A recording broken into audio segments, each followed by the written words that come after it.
Es una vieja obsesión mía como periodista, pero sobre todo como ciudadano, como persona. ¿Qué permite convertir en insulto la opinión? ¿Qué mecanismo psicológico abre en el ser humano la posibilidad de arremeter contra los demás con palabras hasta herir su dignidad en lo más íntimo? ¿Qué tiene el hombre que le convierte en una bestia para el otro? ¿Qué nivel de odio llega a almacenarse para que lo que se puede decir sin ofender sea exactamente una ofensa? Eso escribe Juan Cruz en el prólogo del libro Contra el insulto. Es un libro en el que, de la mano de varios periodistas y filósofos, entabla una cruzada contra lo que se considera el insulto, que viene a ser aquello de cuando no tenemos argumentos, gritamos e insultamos, algo que parece haberse instalado en la vida social, en los medios de comunicación, en la política, en la calle, desde los últimos años. Hoy aquí en Periodista Digital hablamos con Juan Cruz contra el insulto.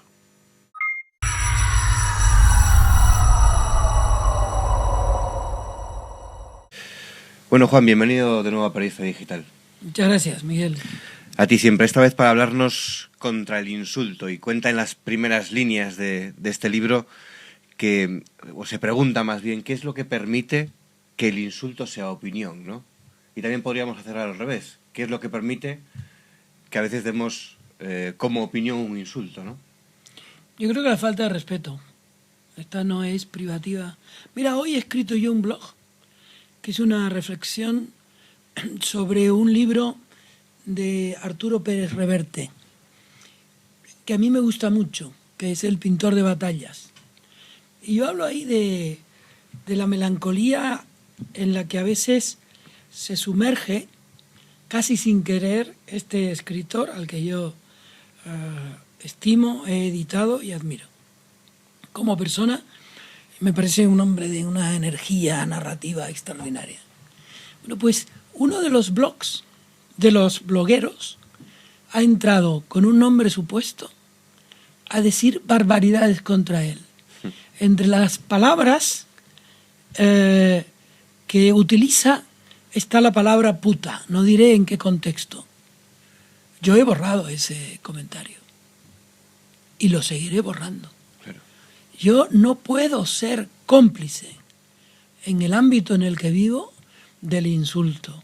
Y sobre todo, no quiero ser cómplice del insulto que se da desde el anonimato. Pero sé que es una cruzada difícil de seguir. Usted habla de eso, y a nosotros en Periodista Digital, de hecho, es uno de los temas que más nos preocupa, como bien sabe. Esos comentarios, esos foros, esa plaza pública virtual. Usted dice que el anónimo maldice por aquello de no firma, no pone su nombre, y entonces, bueno, queda en esa extraña impunidad.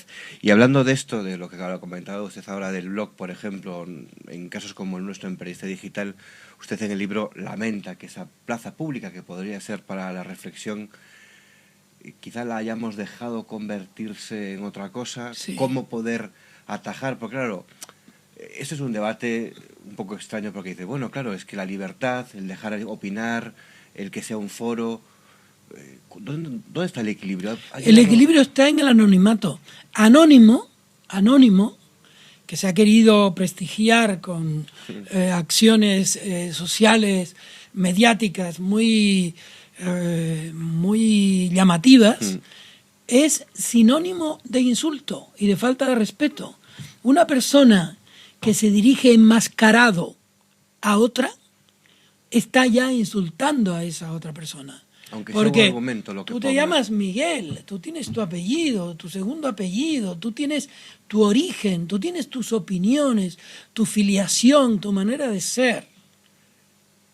Y si alguien viene desde el anonimato a referirse a ti de manera insultante, ¿cuál es tu respuesta? Tú no tienes armas. O sea, el problema ahora es que las armas no son equivalentes. Hay un señor que escribe un libro que se llama Arturo Pérez Reverte, de Cartagena, Murcia, de 60 años. Una persona conocida que ha escrito un libro que se llama El pintor de batallas. Y entonces un señor, desde el anonimato, lo insulta. Si dijera lo que piensa del libro y pusiera su nombre, probablemente se enriquecería el debate. Lo que ha hecho el anonimato es empobrecer el debate público. En su libro habla con periodistas, filósofos, sobre este tema, ¿no? Sobre el tema del insulto, sobre el tema de la reflexión, del pensamiento. Entre ellos, lo menciona también al principio Ángel Gabilondo, si no me equivoco, está entre ellos. Y ahí, de lo que habla con Ángel Gabilondo, que fue ministro de Educación, bueno, es ministro de Educación en funciones todavía, uno llega a la conclusión de que tenemos un problema, porque Ángel Gabilondo viene a decir que estamos en el mundo al revés, que el que habla bien no tiene su sitio. Y el descuidado, el que grita e insulta, tiene una reputación más considerable. Es como si la gente pensara que le falta compromiso al que no insulta. Y claro, al final el público, el que recibe el mensaje, el receptor también es el que manda. Y parece que el receptor demanda insultos o estamos equivocados en eso. Mira, hemos instaurado la posibilidad del grito como forma de conversación, ¿no? En la prensa del corazón televisada, en el periodismo televisado del fútbol, en la discusión política. Y claro, este país se tiene que rehacer tiene que rehacer la conversación. James Joyce decía, ya que no podemos cambiar de país, cambiemos de conversación. Pero es que ahora no se conversa, se grita, Miguel. Y ese grito hace imposible que el que quiere sosiego lo obtenga, porque tiene que levantar la voz. Yo suelo en los taxis pedir que bajen la emisora, no porque tengan una emisora u otra, sino porque la tienen muy alta. Cuando la emisora está muy alta, nosotros los asmáticos sufrimos mucho para decir la dirección, porque tenemos que levantar mucho la voz. Yo creo que la conversación tiene que tener el tono límite de los asmáticos. Nosotros no podemos hablar más alto. Es decir, a mí me preocupa muchísimo. Me preocupa al nivel de las cosas que más me preocupan. Evidentemente me preocupa la enfermedad, me preocupa la muerte, me preocupa la insolidaridad, me preocupan la desafección, la deslealtad, me preocupan muchísimas cosas que te preocupan a ti, le preocupan a cualquier persona. Pero entre las cosas que más me han preocupado desde hace mucho tiempo en este país es la facilidad con la que se insulta al otro. Sí, y el insulto suele ir de la mano del grito, ¿no? Sí. Hemos aprendido a gritar y a insultar al mismo tiempo. Usted cuenta en el libro que, por poner una fecha, ¿no?, que fue en torno a 1993. Yo pensaba incluso que había sido posterior estos últimos 8 años. Usted lo sitúa... Porque tú eres muy joven. Claro, yo en el 93 no tenía esa referencia, pero a mí me daba la sensación de que los últimos gobiernos socialistas fueron los en los que la crispación y el insulto y el grito se instaló en las tertulias. Pero usted lo menciona en 1993, porque dice que se dio por concluido el espíritu de la transición y, de alguna manera, se abrió la veda de los chillidos y los insultos, ¿no? Bueno, un amigo mío me ha dicho con datos que fue en 1989, probablemente, ¿no?, cuando ya empezó a diluirse ese espíritu de la transición, que si lo ves, duró muy poquito, duró sobre 8 años. Sí. No tanto, ¿no? Esa tregua que nos dimos para ponernos de acuerdo en cosas muy básicas, entre otras, en el uso de la libertad. Porque la libertad tiene que tener un manual de uso. La libertad no es que yo ahora te meta el dedo en el ojo y diga, no, es que el aire es libre, como decíamos los niños. No, esto no puede ser. Entonces, ¿qué ocurrió en el 93 desde mi punto de vista? Ocurrió que de pronto nos pusimos todos a gritar. Se deslegitimó la victoria socialista en aquellas elecciones. Tuvo que intervenir la zarzuela para sosegar a los jóvenes del Partido Popular que salieron a decir que aquellas elecciones habían sido amañadas. Evidentemente, allí se produjo una invasión de la legitimidad, ¿no? Y a partir de entonces empezamos a gritar. Lo que pasa es que el grito ahora está acompañado de anónimos y está en todos los sectores de la sociedad. Ya no se grita solo en la radio y en la prensa, ya no hay solo grito escrito, sino que está el grito en la televisión y sobre los temas más banales, el fútbol, el corazón, etcétera, ¿no? ¿Qué hacer? Claro. ¿Qué hacer? Yo creo que debemos reconstruir la conversación. Y a eso va abocado el espíritu de mi libro. No, sin duda, de su libro, y sobre todo 3/4 partes del libro son esas conversaciones en las que se apoya periodistas como Iñaki Gabilondo, filósofos como Enrique Lledó. Emilio Lledó, siempre me confundo, Emilio Lledó. Y don Emilio Lledó. Efectivamente, don Emilio Lledó así lo menciona en su libro, pero uno siempre piensa que cuando, claro, el qué hacer, ¿no? El qué hacer contra el insulto, contra el grito. A uno siempre le han explicado que cuando se acaban los argumentos es cuando comienza el grito o comienza el insulto. Entonces, si hay que recomponer esa conversación, ¿dónde nos hemos dejado los argumentos? Es que yo creo que los argumentos nunca acaban. La vida es una discusión permanente sobre cómo hacer la vida. Así se construye el futuro. Es decir, la política, decía anoche en televisión española Jesús Eguiguren, por ejemplo, el País Vasco no tiene solución, tiene remedio. Decía, ¿no? Yo creo que entre la solución y el remedio está la clave. La solución es cuando ya no hay más. Se acabó el problema. Sí, pero el problema jamás se acaba. El problema tiene remedio.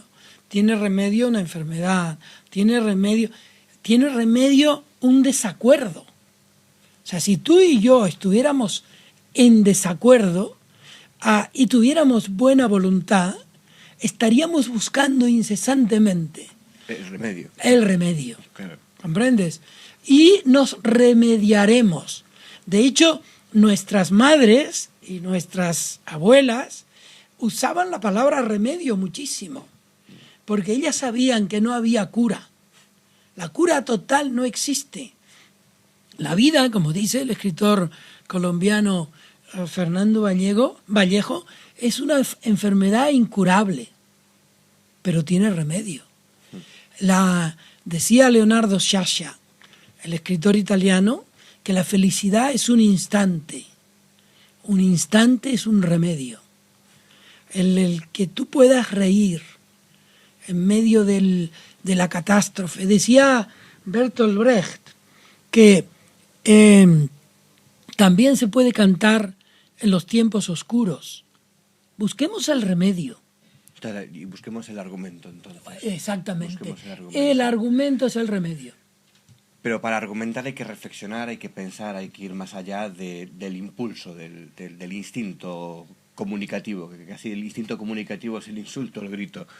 Pero claro, si a la gente, y usted claro dice, por ejemplo, en el libro, que es una falacia, que cuanto más se insulta o más se grita, más audiencia hay, pero parece ser que los datos no le dan la razón en esto. Es que no hemos dejado que prosperen sosiegos, hemos dejado que prosperen gritos. Si programas en los que ahora se grita, de pronto hicieran una reflexión, pararan y dijeran, ¿qué tal si ahora nos escuchamos? Porque yo veo en esos programas que el conductor dice, oye, que no se nos entiende, y nadie les hace caso, ¿no? Yo, a una persona a la que se nombra en este libro, que fue condenado por insultar gravemente al doctor Montes, el juez le dijo por qué se producía así. Él dijo, es que me dicen que así se consigue más audiencia. Eso es mentira. Claro. Eso es mentira. Miguel, tú lo sabes. Pero Claro, pero uno que vive, por ejemplo, los periodistas tienen una otra faceta dentro de lo que puede ser pues escribir en un medio de comunicación, hablar en un medio de comunicación, que es el ofrecer su opinión a través de tertulias, ¿no? Que es un medio, un formato muy extendido. La persona a la que se refería, creo que no equivocarme al decir que es Miguel Ángel Rodríguez, que fue, claro, curiosamente portavoz de un gobierno. Sí, eso me sorprende. Sí, a mí es lo primero que me llama la atención. Pero, por otro lado, juntando lo que dice Miguel Ángel Rodríguez, que es que da caché, él dice, da caché para ganarse la vida en esto, ¿no? Y Ángel Gabilondo, juntando la frase de Ángel Gabilondo, que dice, el que habla bien no tiene sitio, uno puede llegar a la conclusión, digo yo, por ejemplo, un periodista joven que está saliendo de la facultad, que está buscando su sitio en este momento tan complicado, decir, vaya, pues con estos antecedentes o con esta suma, el resultado es, voy a gritar, voy a insultar y me van a llamar a una televisión. Bueno, pues y eso... contra eso, claro, estamos contra el insulto, pero también contra la vía aparentemente lógica para llegar a que te inviten a un plato de televisión. ¿Tú sabes por qué yo me preocupo por el insulto? Desde que tenía 30 y pico de años, que debe ser tu edad ahora. ¿Qué edad tienes tú? 31. 31. Pues yo tendría esa edad, más o menos. No, quizá un poco más. Tendría 34. Porque mi hija tenía 11.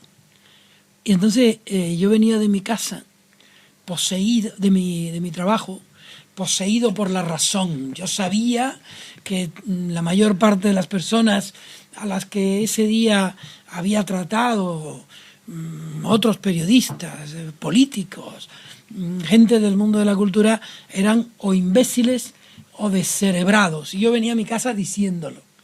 Y un día mi hija me dijo, papá, ¿y si tú fueras como ellos? Y yo dije, pues tienes razón. Es decir, ¿por qué tengo yo que pensar que soy mejor que los otros? ¿Por qué no reflexiono sobre mis propios defectos? ¿Por qué no empiezo a pensar que quizá ellos merecen el mismo respeto que yo querría para mí? Y desde entonces yo he hecho una gimnasia, porque esto no es una cosa espontánea. Te tienes que preparar para parar.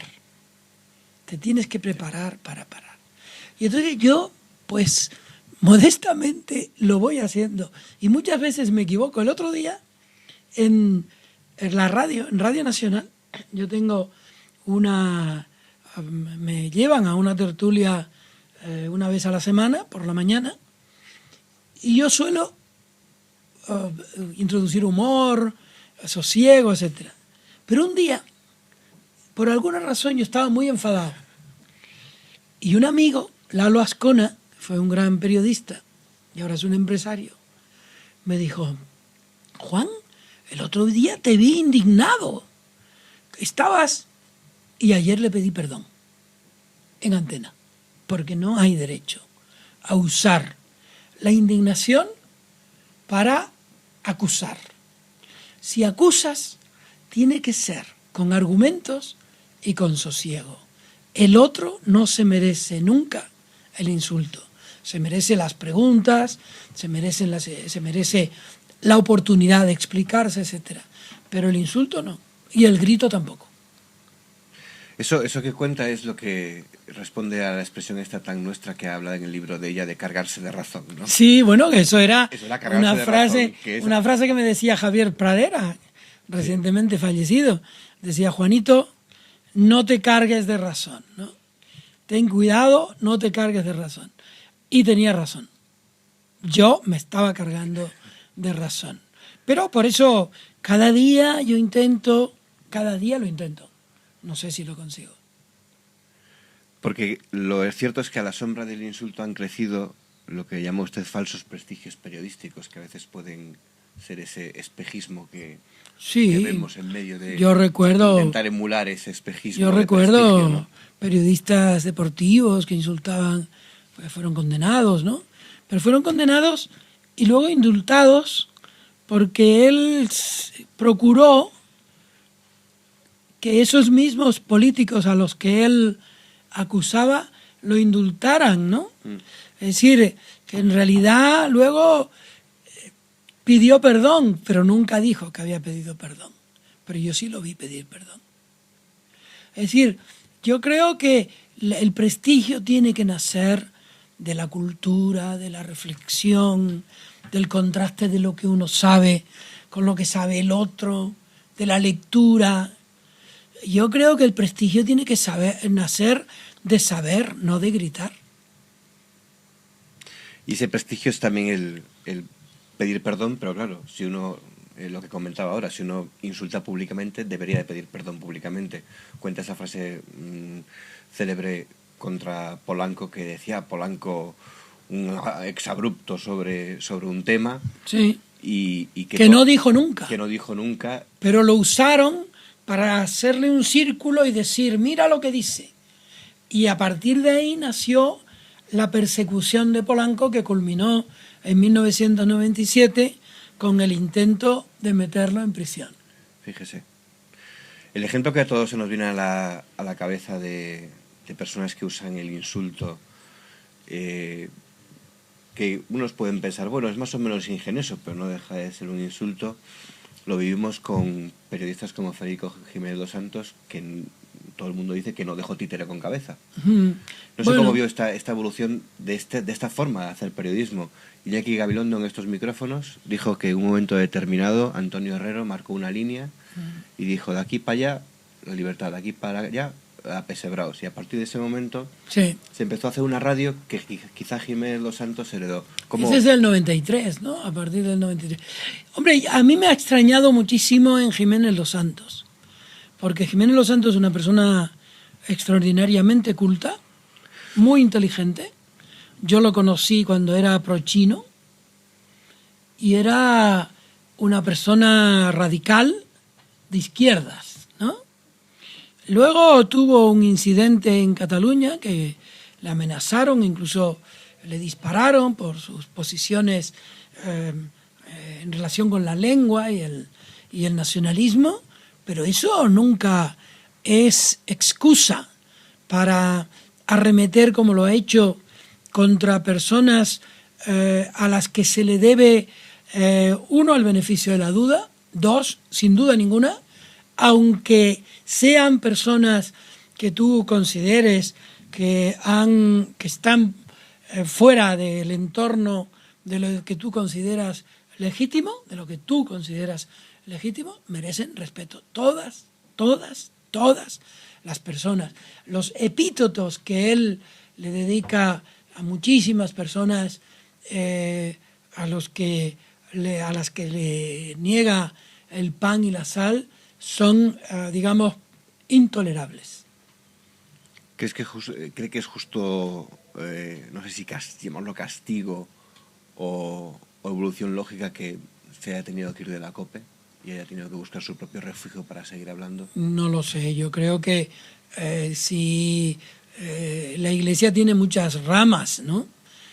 Una de las ramas de la Iglesia, que es la que a mí más me conmueve y más me interesa, es la de la Iglesia que tolera a los diferentes, que respeta a los que no creen y que es capaz de sentarse a dialogar con aquellos que no opinan igual, ¿no?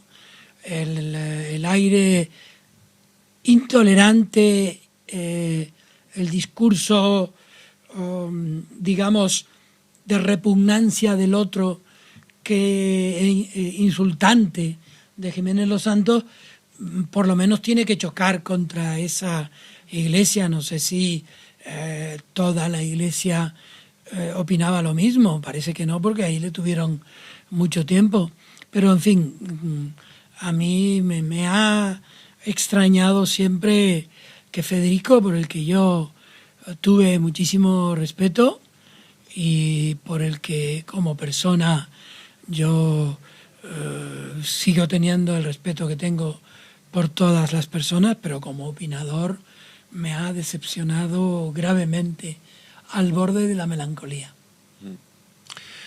Hemos hablado de cómo los periodistas tratamos el tema del grito, del insulto, cómo deriva en la gente que está al otro lado del medio de comunicación, las consecuencias que puede tener en la sociedad, pero también ha llegado a la política. Todos recordamos la frase de un presidente del gobierno diciendo: la crispación nos viene bien. Y entonces, claro, ante esos ejemplos uno dice, vaya, pues estamos un poco mal. Sí, bueno, yo creo que la política se ha nutrido y ojalá ya eso acabe, ¿no? Espero que este tiempo que hemos visto que se ha producido este intercambio de mando, ¿no? De manera tan sosegada y tan... que ahí intervienen mucho las personas, ¿no? Soraya Sáenz de Santa María es una persona extremadamente respetuosa y sosegada, una mujer que sabe ganar y sabe perder. Y del mismo modo Ramón Jáuregui es un hombre que sabe ganar y ha sabido perder, no solo ahora, sino incluso cuando ganaron los suyos, supo perder.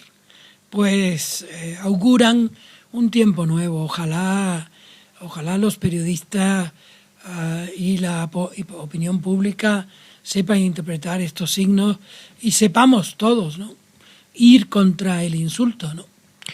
Ojalá. Y una cosa más, escribe habitualmente de fútbol. Desde hace un tiempo le vemos... No, perdona, desde que tenía 13 años. Ah, desde que tenía 13 años escribe de fútbol. Exactamente. Y, no, Lo que pasa es que ahora me han acogido los amigos del AS, claro, y ahí y soy más asiduamente el único que escribe a favor del Barcelona.